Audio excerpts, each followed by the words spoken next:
After Oxford and Ashley Gorge, Donald and I are back on the road, heading east through the Canterbury countryside to Rangiora. Last time, the story followed timber out of the foothills.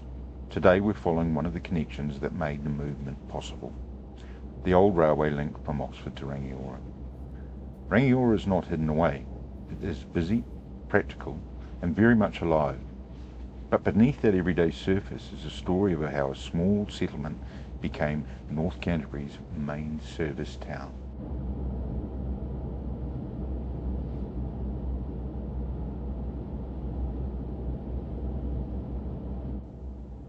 The road in tells the story before we reach the town. Shelter belts, paddocks, small industries, and vehicles moving between farms, towns, and Christchurch. Rangiora grew because it sat in the right place. It was close enough to rural country to serve farmers and timber districts, and close enough to the railway to connect that work with markets further away. That combination, land, transport and services, is what made Rangiora more than just another stop on the road.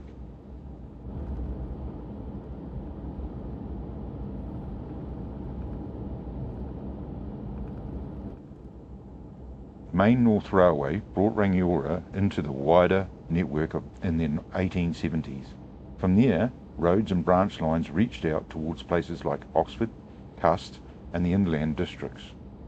The Oxford branch opened through to Oxford in 1875 and for decades helped move timber, farm produce and people across this part of Canterbury. By the time that branch finally closed in 1959, Rangiora's role had already been broadened. It was no longer just a railway point. It had become the place the surrounding district came back to for business, supplies and community.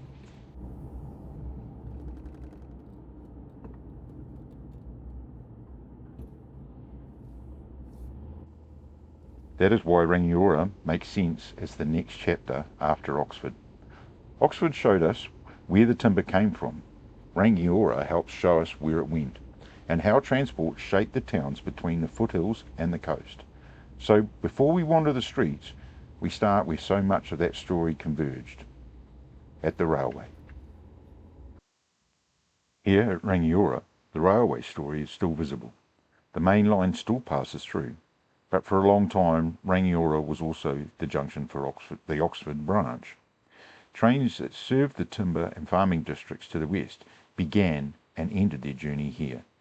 It is easy to think of the railway stations as buildings, but they were really systems, platforms, sidings, yards, timetables and people.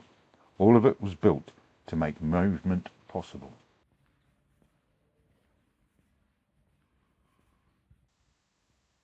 The station building has a different life now, but the shape of the place still whispers its original purpose.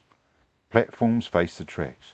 The long lines lead the eye north and south.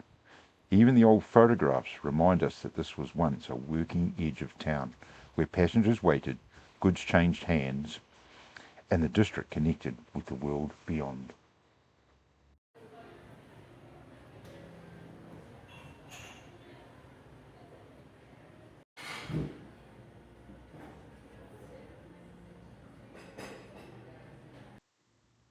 Donald, of course, approaches railway history in his own way.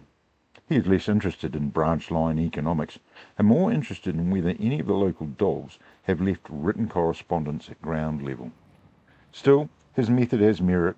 Sometimes the best way to understand a place is to slow down and walk it.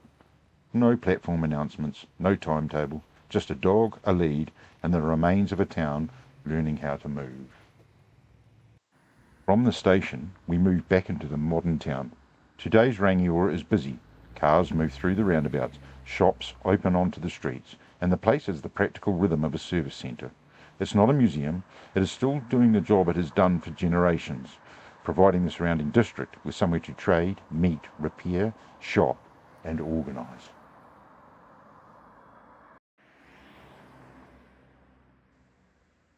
Rangiora's history is not only commercial. Churches, schools, halls and parks help turn a useful transport point into a community. At St John's, the building and grounds give the town a quieter note. Places like this mark the everyday lives that sat behind the bigger economic story. Weddings, funerals, Sunday services, fundraising, music, conversations, and the long habit of people gathering in one place.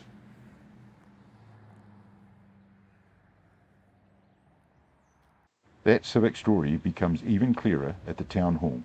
Built in the 1920s and opened in 1926, it was designed for public life, performances, moving pictures, meetings, and the town library.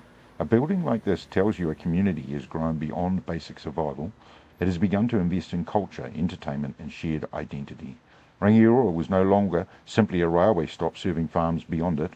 It had become a centre in its own right.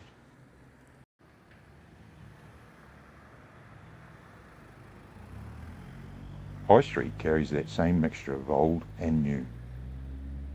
Some buildings show the confident lines of earlier commercial architecture. Others have been altered, repaired, or replaced as the town has changed. The earthquakes brought more change, as they did across Canterbury, but Rangiora Centre still feels like a working main street. You can see history here, not frozen in place, but living beside traffic, cafes, shop fronts, and daily errands. After the traffic and buildings, the park gives the episode a little breathing room. Every service town needs places like this, spaces where the pace drops, the light gets softer, and Donald can resume his role as Senior Public Reserve Assessor. So far, Rangiora has passed the test. Trees, grass, interesting smells, and a monument suitable for serious reflection.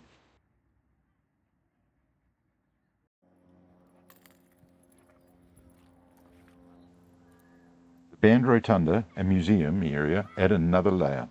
Towns keep their memory in many ways, in archives and photographs, in old buildings and place names, and sometimes in the quiet corners people walk past every day. Rangiora's story is not one single event. It is a pattern: transport, trade, farming, civic pride, and adaptation.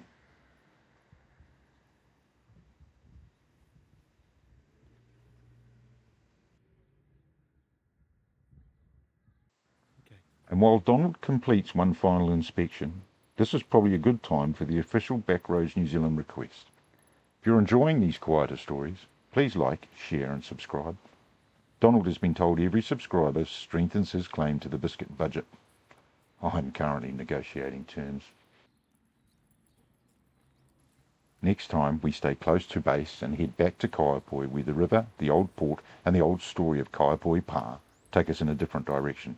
Until then, this is Backroads New Zealand. Quiet roads, small towns, hidden history.